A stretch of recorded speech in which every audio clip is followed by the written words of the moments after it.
Alright, we got the old Carter 1-barrel carburetor here, and we're going to tear into it and get everything cleaned up and hopefully set up so the truck can run under its own power and hold a steady idle. So let's tear into this thing, clean it out, and get it set up right. Someone cross-threaded that one pretty good, and the choke is completely and entirely seized up.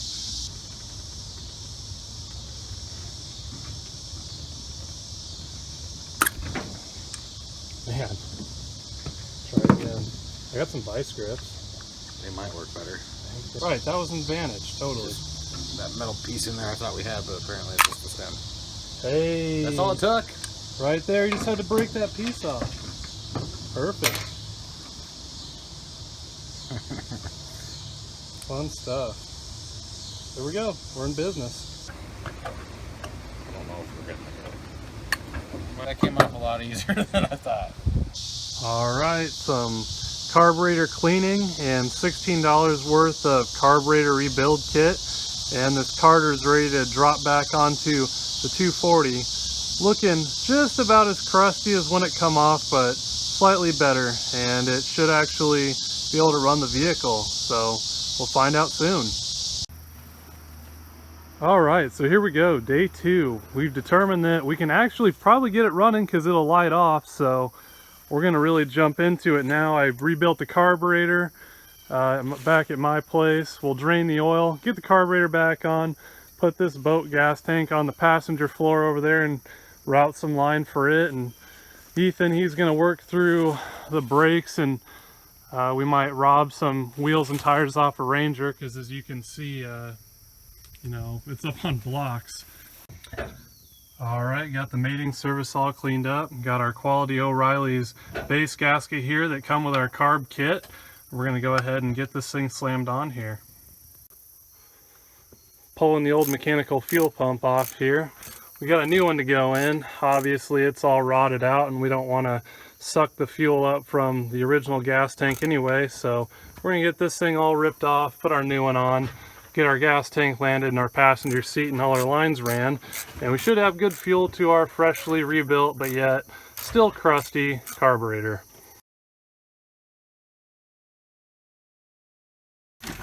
Alright, so O'Reilly's failed us here. Here's our new fuel pump. Notice the difference between our new fuel pump and our old fuel pump. So this shaft is way too long. But taking a look at the old fuel pump, I guess it does pump fuel here. Finally got some up from the gas tank. So you see if you pump the diaphragm, it's got some spit to it. So it won't last too long because it's pretty old, but we'll put it on. It should run us for a little bit at least.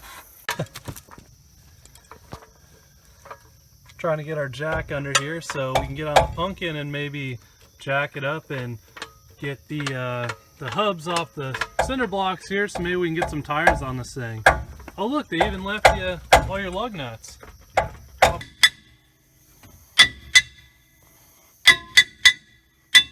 There she comes finally.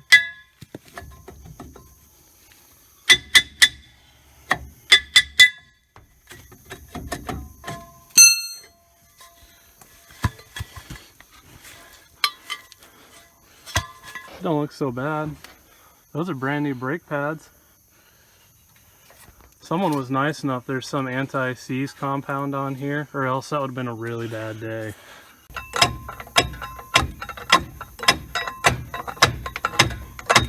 Wonder how many parts they're going to come out in. It's safe to say the brake might be slightly compromised. Yeah. You can see that I do the easy work and leave the hard work to more capable individuals. Alright, got our fuel line all kind of rigged up from our pump, which amazingly after sitting all this time works for now. So obviously we got an inline filter so we don't compromise our carburetor rebuild. Notice this little piece of zip tie menagerie here, so we don't want our fuel line laying on our valve cover and getting hot, leading to vapor lock and percolation of the fuel where it'd stop us from running. So got a little piece of hose as insulator, and our hose is up and off the valve cover. And that's assuming a lot that we're going to run here, but we're optimistic so far. Step bits. How not to break your wrist when you're drilling holes in sheet metal. Good product there. Got us this prime gas tank that come up out of the barn. It looks like it's been sitting for just about as long as the truck. But anyway, we robbed a fitting off of our fuel pressure gauge, and now we can hook our fuel line up to this baby. Alright, so here's kind of the extent of our fuel system, and it's pretty righteous if I do say so myself. So we got an old boat gas tank in here, and our fitting and whatnot, we got some just line that we found laying around. That's some chemical line. It's running through a hole we drilled in the firewall here, and I wrapped it with tape to make kind of a rudimentary grommet and protector for the fuel line so it doesn't get cut. So I tried to deburr that hole out, but anyway, that's some added support. So got some tires off the Ranger, I see. Perfect. So coming around here, we just got the zip tie special. Fuel lines coming up and in and into the fuel pump, then we're pumping back across. Of course, we got our fuel filter to stop any crap that's in that old fuel pump that somehow still works. And anyway, we're getting closer to lighting her off and hopefully driving her out of here. Alright, our heater hose was pretty chewed up and destroyed by mice, so what we got going here is we just used our old spark plugs and used them as coolant line plugs. And we shouldn't have any problems here because we're not running any thermostat, so we're not going to have an issue where it's not bypassing or something that needs to be, so we'll be fine there. Obviously this isn't permanent, and running without a thermostat isn't permanent, but just to get it out of here. Alright, let's put a little bit more coolant in and see if everything stays plugged and there's no coolant leaking from anywhere.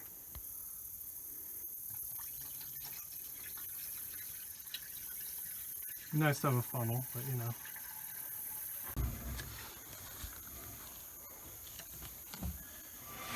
Look at that, free spinning. At least that's not going to stop us. If I can get it all the way on the stud, because you don't have a deep one. Oh yeah, I don't have a deep well, do I?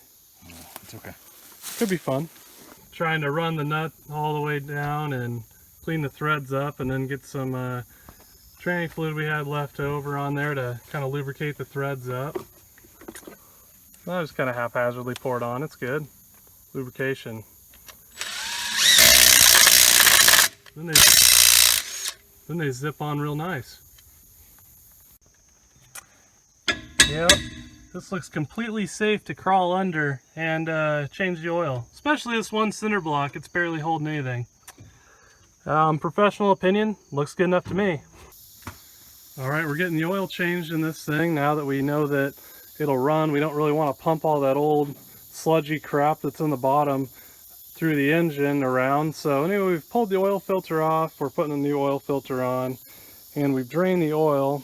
And you know, we may forget a lot of tools when we're out here and whatnot, but at least we always remember stuff like this, because you definitely don't want to be draining this oil all over the ground into the environment. I got the oil filter halfway filled up so that when it fires up it doesn't take time to prime. It's always a good oil change tip.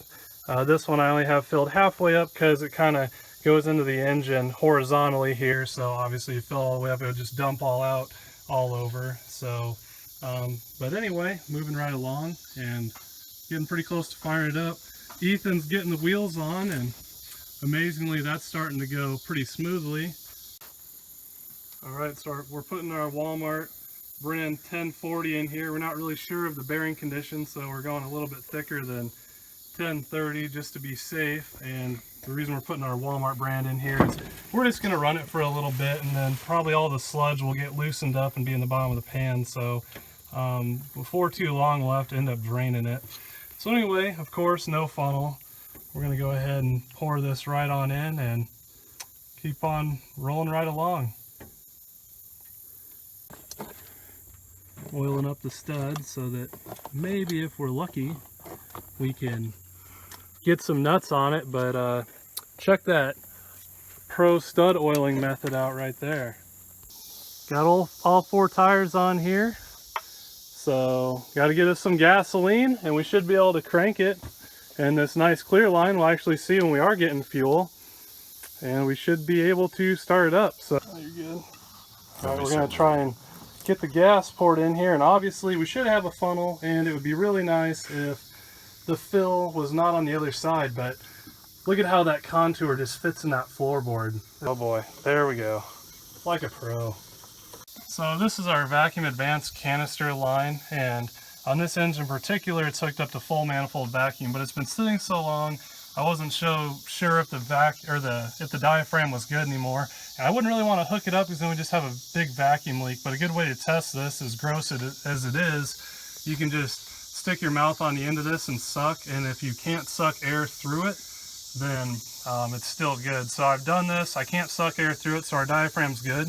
And we're going to hook it onto our carburetor here so we don't have a small vacuum leak. Go ahead and bump her over.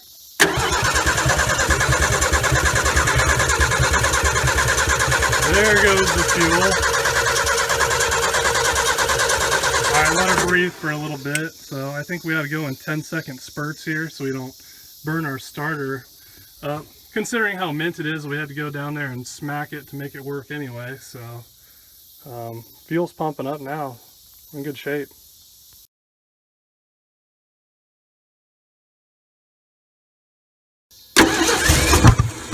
Get some. Turn it over.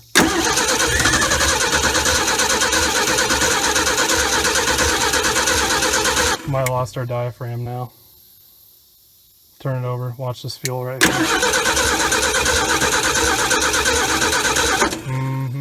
Yep. So, I'm working through a few gremlins here.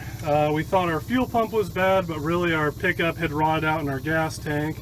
Then when it would fire, it'd kind of try and rev to the moon. We couldn't quite figure that one out, and some dum-dum, this guy right here, took the throttle return spring up backwards, so it was on wide open throttle when it would fire up. Luckily we weren't getting enough fuel to keep it running, so it only fired for a second. So anyway, now we should be good, and it'll probably light right off like a dream. So give it a little choke, and if you can manually work the throttle there.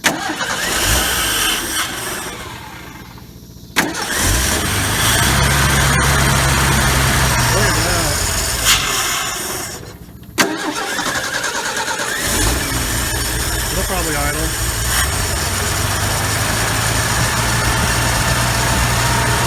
Look at that.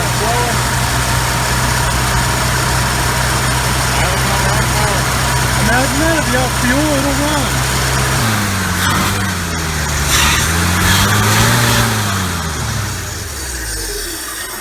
run. Oh, now you made it mad. Burning all that nice tranny fluid.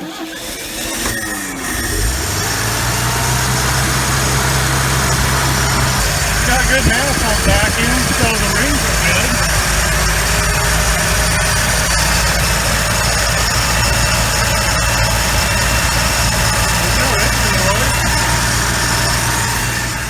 Still smoking like a fancy though. Yeah, it'll do that for a while with all this. We dumped a lot of tranny fluid in there. Well, we're holding voltage, so that's good. We're just at about an idle speed. Next time around we'll be putting it back on it so we can get things really dialed in. We got really good manifold vacuum. Move the rear tires. Put her in gear, see what happens. Alright. Yeah.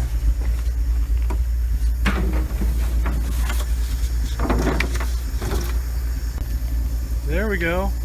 Running. We're not getting any smoke now, so we got all our tranny fluid burned out, and the rings, like I said, with the vacuum gauge look real good. Does the electrical work? Like, can you pull the headlight switch? No idea if that works or not. Okay. Wipers work? Wipers work. Wow. It's mint. It's basically showroom quality now. Look at that fuel pump. Tremendous. Break that free. It's pretty good, you know. If it was stuck, shouldn't have to pump it up or nothing. It's all mechanical. So now when you pull it towards you, pulling it towards you and all the way down is first. See if you can find any gear. Seems pretty smooth. It does, but I'm not finding any gears. Okay. Move her back and forth, up and down. Keep moving her. Yeah, we're not seeing any of the shift linkage move, so Obviously, we're not attached somewhere between the steering column and our linkage down here. Radio works. It does, it just needs an antenna. Hey, you got a radio station. I think it's like 105.1. Classic rock and roll. Alternator light went out. Hey, the ultimate, that's good. You know, the battery was probably just low because we've been cranking on it so hard.